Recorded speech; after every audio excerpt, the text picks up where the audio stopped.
Oi, turma, então vamos lá para a nossa aula sobre formação do Império Carolíngio, certo? Vamos lá. Com a queda do Império Romano em 476 depois de Cristo, a Europa ela passou a viver uma lacuna no poder, porque aqueles povos bárbaros que ali se instalaram formaram pequenos reinos. Já a Igreja Católica, ela vai manter intacto o poder espiritual e ideológico, tá? Porque ela vai ser, na verdade, a única ponte entre o mundo antigo e o mundo medieval. Na verdade, ela vai se tornar a única instituição da antiguidade que vai se manter durante o período da Idade Média, e, na verdade, até hoje em dia, tá? Após a queda de Roma, ela conseguiu manter toda a cultura e a lei romana preservada para ser retomada em partes na Idade Média, tá? Importante a gente destacar que a igreja, ela já, como instituição, detalhe, tá? Vamos separar a religião de instituição. Como instituição, ela já caminha em direção à criação da Igreja Católica Apostólica Romana, tá? Que era muito mais uma instituição política do que foi a verdadeira religião surgida lá atrás com os primeiros apóstolos de Jerusalém. Tá. Então agora a gente vai entender um pouco sobre as tribos bárbaras e a formação desse Império Carolíngio, tá? O número cada vez maior de invasões dos bárbaros e tinha um constante avanço dos árabes muçulmanos fez com que a igreja tivesse medo desses invasores. Ela já tinha um temor desses invasores e ela começou a buscar um novo sistema de governo que fosse capaz de reunificar de novo toda a Europa, como era no Império Romano, que eles tinham englobado todo aquele grande trecho de terra, ou então um novo chefe de Estado que pudesse reorganizar isso num império, certo? O que eles queriam, na verdade? Eles queriam reavivar o Império Romano do Ocidente. Isso, a Igreja Católica, tá? Porém, essas tentativas, elas esbarravam na falta da gente ter reis cristãos. Por quê? Porque as tribos bárbaras, elas eram, em geral, pagãs, certo? Elas não eram ainda convertidas ao catolicismo. Poucas que eram convertidos, a maioria era pro arianismo, não no catolicismo em si, tá? Essas tribos, elas eram basicamente rurais, patriarcais, divididas em clãs, tá? Que são clãs familiares. Elas não têm noções de Estado, tá? A base é totalmente agrária. Usavam coletivamente a terra e, em raras exceções, eles têm escravos. Pouquíssimas exceções eles tinham escravos, certo? Então agora a gente vai entender como que ocorreu essa unificação, tá? Pra gente poder entender o surgimento da Idade Média, tá? Lá pelo século V, a gente vai ter um cara que se chama Clovis I, tá? E ele vai unificar as tribos que eram francas, as tribos dos francos, tá? A gente tem várias, depois eu vou colocar um mapinha para vocês verem, a gente tem várias tribos pipocando na Europa medieval, antes da Idade Média, né? Pré-medieval, que são aquelas tribos de invasões bárbaras. Uma delas são os francos. E esse Clovis, ele vai ser o responsável por unificar os francos, certo? E ele vai instituir o primeiro estado dos francos, tá? A igreja vai fazer o quê? Ela vai ver nessa união, nessa unificação, na verdade, uma possibilidade de um aliado militar, porque o cara conseguiu unificar todos os francos, entre as tribos todas que tinham, foi a tribo que se sobressaiu. Então a igreja, esse cara pode ser um bom aliado militar. E na verdade, isso vai ser uma troca de favores. Por quê? Porque o Clovis, ele também estava buscando algum tipo de sustentação para o governo dele, certo? E ele vai ver na Igreja Católica um poder ideológico que falta para ele. Então vai ser uma troca, um dá lá, pega aqui, certo? A Igreja Católica precisa de um aliado militar e o Clovis precisa de alguém que fortaleça o reino dele. E ele vai ver isso na Igreja Católica em todo o poder ideológico. Então a igreja, ela vai ungir, na verdade fazer a unção do rei, no caso, é aquela coroação toda que vocês veem às vezes em filme ou em quadros. Eu vou postar também uma imagenzinha só para vocês verem. A igreja vai colocar, ungir o Clovis como o primeiro rei cristão dos francos, tá? E essa união, ela vai ser oficializada com o batismo do monarca, no caso do Clovis, e de todos os oficiais dele, tá? O Clovis, ele vai fundar a dinastia que se chama Merovingia, certo? Que é um nome em homenagem ao Meroveu, que era o avô dele, que foi um importante líder de uma tribo dos francos, tá? Então, o avô dele se chamava Meroveu, tá? O Clovis, ele vai morrer em 511, certo? E ele vai deixar como herdeiros 4 filhos, tá? Só que esses 4 filhos, eles vão dividir o reino em 4, e cada um governando o seu trecho, certo? Essa divisão vai fragmentar de novo o poder político que o cara tinha unificado, e, com perdão da palavra, os bocós foram lá e dividiram e ferraram tudo de novo. Então, assim, essa divisão, ela vai causar um enfraquecimento político e militar dos francos, tá? O povo, ele vai discordar desses reis, e eles não veem esses reis com bons olhos, digamos assim. Eles falam que eles não fazem nada de bom, na verdade nada de útil, e são só uma corte pomposa, com gastos extras, certo? E vai começar a chamar eles de reis vagabundos ou reis indolentes. Então, esse período de vácuo vai ser chamado, são os reis indolentes ou vagabundos que estão no poder. Por quê? Porque eles não fazem nada de útil, só gastam dinheiro, só são uma corte pomposa que, enfim. Essa inabilidade política desses descendentes do Clovis vai fazer com que o governo passasse para as mãos, na verdade, o poder real vai ficar nas mãos dos prefeitos do palácio, certo? São eles que, de fato, vão passar a governar. Por quê? Porque eles têm... Vai ser parecido com um sistema de uma monarquia parlamentarista, se a gente fosse comparar com hoje em dia, certo? Esses prefeitos do palácio, eles governam o Estado e o Exército, certo? Eles têm o poder do exército com eles, porque são eles que comandam o exército, certo? E eles governam o Estado também, porque já que os próprios reis indolentes não fazem nada, ficou tudo nas mãos dos caras que fazem. Então eles passam, esses prefeitos do palácio, eles passam a receber o apoio do povo, certo? E dos integrantes do exército, tá? Um dos principais prefeitos do palácio, ou como a gente pode chamar também de mordomo palaciano, tá? Vai ser o Carlos Martel. Vocês já devem ter ouvido o nome dele, existe até literatura sobre o Carlos Martel, falando que ele era literatura medieval, de cavalaria.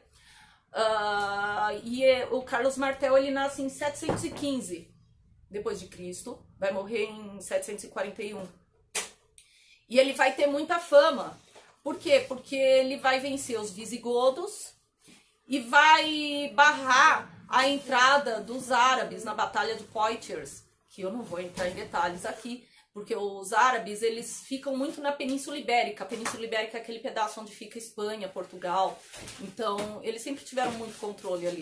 E eles tentaram subir para a região da Germânia, e o Carlos barrou isso, certo? E além do mais, ele venceu os visigodos também, tá?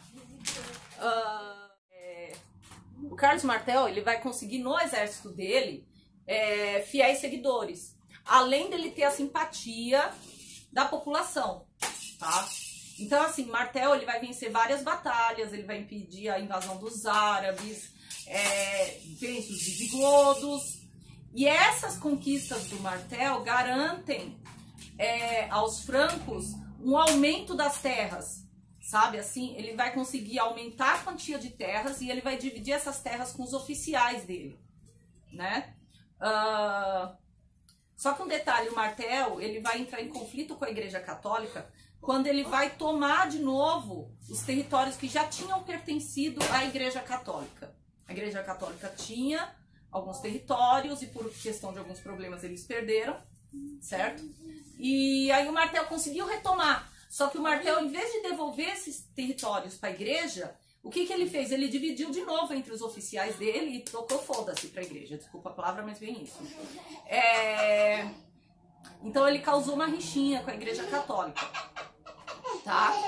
Quando ele morreu, o Carlos Martel, o filho dele, que se chamava Pepino Breve, vai assumir o posto. E ele também tinha uma simpatia do povo, do exército. E ele vai fazer o quê? Ele vai se aliar com a igreja e vai devolver parte das terras que foram confiscadas pelo Carlos Martel, tá? E aí, antes que vocês comecem assim, pô, mas que nome, Pepino Breve, meu. Esse nome, Pepino Breve, ele não é nada assim, nossa, que pejorativo. Pepino provavelmente significava porque o cara era baixinho, certo? Então, Pepino, o Breve, é porque ele era baixinho. Não é nada pejorativo que vocês devem estar pensando, bobeira aí. E outra coisa, até o século XV, geralmente não se utilizava sobrenome como nós utilizamos. Por exemplo, Elizabeth Aleixo. Não se tem esse sobrenome. Esse negócio de sobrenome é só depois do século XV. Então, geralmente, ele usava apelidos mesmo para designar alguém. Por exemplo, Eram o Sem Vergonha. E aí os reis, por exemplo, também tinham essas alcunhas, certo? No caso, o Pepino Breve, porque o cara era baixinho. E aí a gente vai ter vários tipos de nomes. Isso é só para, entre aspas. Bom, o Pepino, ele vai perceber a fragilidade desses reis indolentes, certo? Dos reis merovingios, e vai dar um golpe de estado, certo? Ele vai tomar o trono dos francos. Já que os reis não faziam nada, ele resolveu fazer alguma coisa. Ele vai reunificar o reino, certo? Ampliar as fronteiras, expulsar os lombardos da Itália, e detalhe, ele vai entregar as terras da Itália, que ele vai ter reconquistado dos lombardos, para a Igreja Católica. E aí, mais uma vez, a gente vê Igreja e Estado unidos novamente, certo? O Pepino, ele vai deixar para o seu filho, que vai se chamar Carlos Magno, que é outro que tem literatura de cavalaria, um grande reino, assim, um próspero reino, porque, ele conquistou muitas terras. E o filho dele, o Carlos Magno, ele vai enfrentar a invasão dos árabes de novo, que eles vão tentar subir pela Península Ibérica, novamente. Ele vai enfrentar, dessa vez, os vikings, que estão vindo do norte, certo? E os eslavos, que estão vindo do leste. Então, ele vai derrotar todos esses invasores, tá? E ele vai, além disso, ele reconquista a maior parte do território que era pertencente ao antigo Império Romano do Ocidente. Então, assim, é lógico que ele não vai conseguir o tamanho que tinha o Império Romano do Ocidente, mas uma boa parte ele conseguiu reunificar.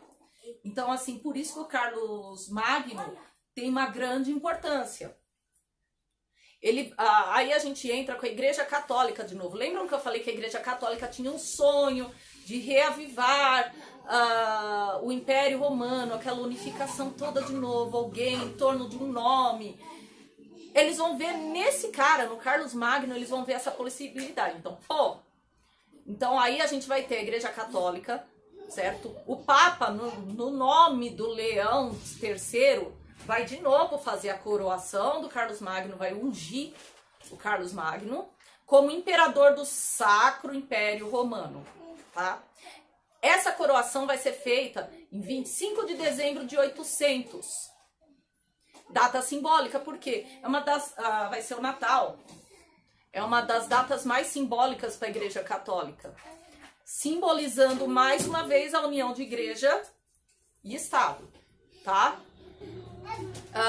E aí a gente tem a Igreja Católica, enfim, realizando um sonho do renascimento do Império Romano por parte da Igreja que tanto queria isso, certo? O Carlos, e aí prestem atenção, porque aí vai vir uma parte de todos aqueles nomes que vocês não entendem, às vezes, o porquê, certo? Ele vai dar sequência na distribuição de terras para os oficiais deles, soldados, mas só aqueles que têm mais destaque, certo? Por quê? Porque assim ele consegue a garantia de apoio militar deles, que vão ser arrendatários, tá? Então assim, ele vai dar títulos de nobreza. Então, por exemplo, ele nomeia condes, que são responsáveis pelos condados, tá? Assim, ele vai fazer o que? Ele fortalece uma nobreza que vai virar proprietária e vai ser militarizada também, certo? Só que essa nobreza, com o tempo, ela vai começar a se tornar autônoma. Vai começar a caminhar com os próprios pés, enfim. O Carlos Magno, ele, com a intenção de conter as invasões estrangeiras, principalmente dos vikings, porque os vikings eles não vão parar com as invasões deles só naquele momento, primeiro momento em que ele barrou. Eles continuam no subsequente, assim, a boa parte do início da Idade Média ainda tem invasão viking. Então, para conter, tentar dar uma parada nessas invasões, o Carlos ele vai criar regiões fronteiriças que vão se chamar marcas, né? Terras nas regiões fronteiriças se chamam marcas, e os governantes das marcas vão ser os marqueses, certo? Isso vai trazer, pelo menos durante o governo dele, traz um resultado praticamente imediato, tá? Com o tempo, esses marqueses também vão começar a ter uma influência política nas regiões deles, além deles começarem a se tornar autossustentáveis, certo? Então vamos lá, concluindo, certo? Para concluir tudo isso que a gente falou. A regionalização do poder, que foi o Carlos Magno que fez, ele acabou criando, né? Marcas, condados, enfim. E a criação de uma nobreza poderosa, ela vai ser o primeiro passo para o surgimento do feudalismo, como a gente conhece, tá? Como de fato vai ocorrer em 814, após a morte de Carlos Magno. Porque com a morte de Carlos Magno, mais uma vez a gente vai ter uma divisão do território, certo? Entre os filhos dele. Aí eu vou postar o mapinha depois para vocês verem também. Vai ser o Tratado de Verdun. Isso a gente retoma na próxima aula. Mas na verdade, com o Tratado de Verdun a gente tem uma facção de novo no poder. O território é subdividido de novo e com o tempo a questão da hereditariedade, benefícios entre os nobres, e tudo isso vai acabar minando o resto do aparato político do Império Carolíngio, certo? Então a gente já tem, o Império vai ser fracionado entre os filhos do Carlos Magno. Mais uma vez a gente tem o Império dissolvido. O aparato praticamente medieval a gente já vai ter. Ele só vai ser um pouco modificado, como eu disse. A questão da hereditariedade, que aí a gente vai ter questão de mobilidade social inexistente, porque nobre vai ser nobre, quem vai trabalhar na terra vai ficar na terra, passa de pai para filho. E a questão da mão de obra, porque a mão de obra antes ela era livre. Aos poucos, essa mão de obra progressivamente ela vai se transformar em servos, que vai ser a nobreza que vai adotar esse sistema de servidão, porque eles vão forçar os trabalhadores a se submeterem a um sistema em que fiquem presos à terra, certo? Aí entra aquela questão que a gente falou, imobilidade social, certo? Que a gente não tem na igreja, na Idade Média. Enfim, isso vai lançar, são as bases do sistema feudal, tá? Então, portanto, se a gente for ver, o feudalismo, ele é o resultado de uma síntese cultural, econômica e política do poder administrativo carolíngio, certo? E sua fragmentação. E também unido com o poder ideológico da Igreja Romana, tá? Espero que vocês tenham entendido. E qualquer coisa, entre em contato comigo que eu tiro as dúvidas. Beleza? Então, até a próxima aula.